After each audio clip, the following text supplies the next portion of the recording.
I'm reading original killer concepts from my YouTube comments. Today's original killer concept comes from 02 Gaming, and their concept is the Yokai. Okay, let's go.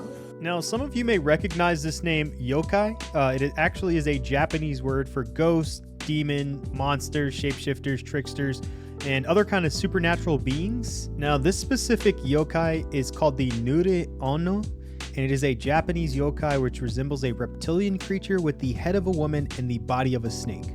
Now, the yokai would be tall, have a terror radius of 24 meters, and move at about 4.6 meters per second. Now, the only killer in Dead by Daylight that would have the same statistics would be Xenomorph when they move at about 4.6 meters per second, and they're in the crawler mode, which reduces their terror radius to 24 meters. But technically, the Xenomorph is of average height.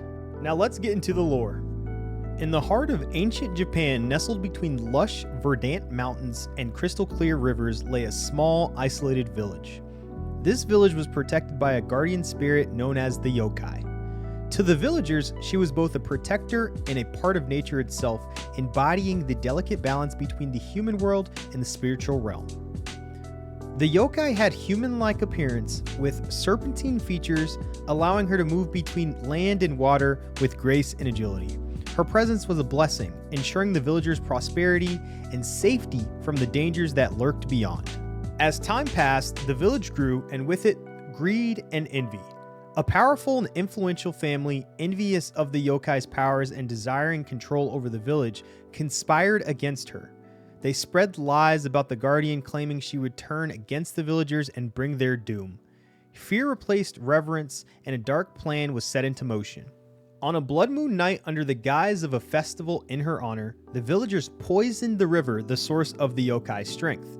Weakened and betrayed by those she swore to protect, the guardian spirit felt the sting of morality as her connection to the natural world waned. In her last moments of consciousness, she cursed those who betrayed her, vowing that their descendants would know her sorrow and despair.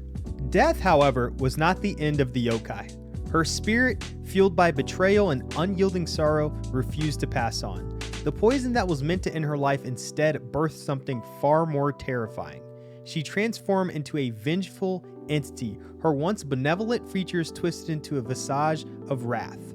Her sorrowful cries echoed throughout the mountains, and a dense fog enveloped the village, heralding her return.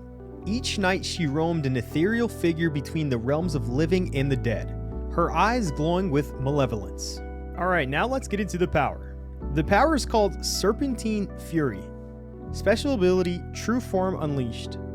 The yokai can unleash her true form by pressing the power button. This ability has a cooldown of 60 seconds. The true form lasts for 30 seconds. In this form, the yokai extends her serpentine body, allowing her to rapidly move throughout the map with an increased speed of 150% of normal movement speed.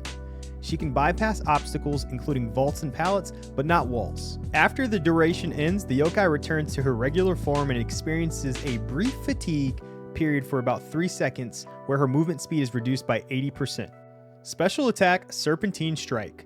While in her true form, the yokai can perform a special attack by pressing the attack button.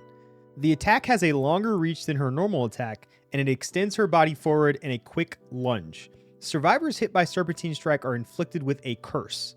Survivors hit by Serpentine Strike are cursed for 60 seconds, and they experience a 30% reduction in healing speed, 20% reduction in repair speed, and have their aura visible whenever they're in the yokai's 24-meter radius.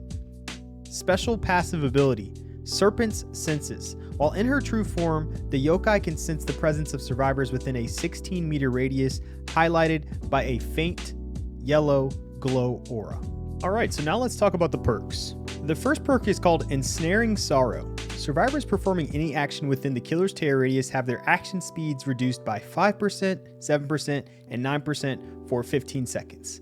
Affected survivors emit a distressing scream audible only to the killer within 24 meters, revealing their position for 4 seconds. This effect has a cooldown of 40, 35, and 30 seconds per survivor. The next perk is called Eternal Mourning. When only one survivor remains in the trial, they are able to see the aura of the real hatch within 32, 40, or 48 meters.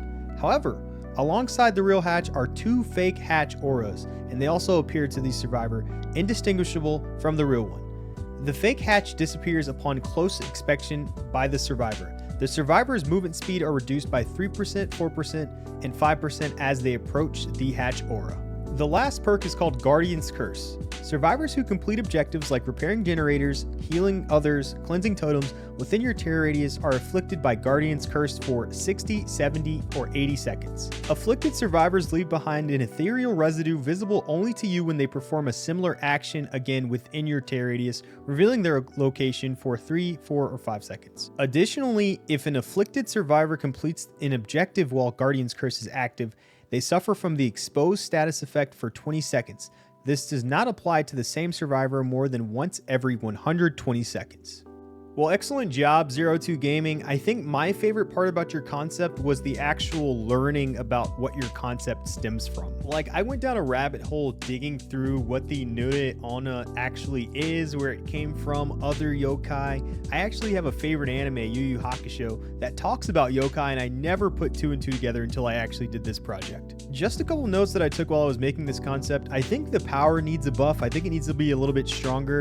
I think I even tried to make it a little bit stronger and it's still not strong enough. Also, your perk Ensnaring Sorrow sounds a lot like a combination of Infectious Fright, Dying Light, Gift of Pain, and Thana all wrapped into one, which is kind of crazy.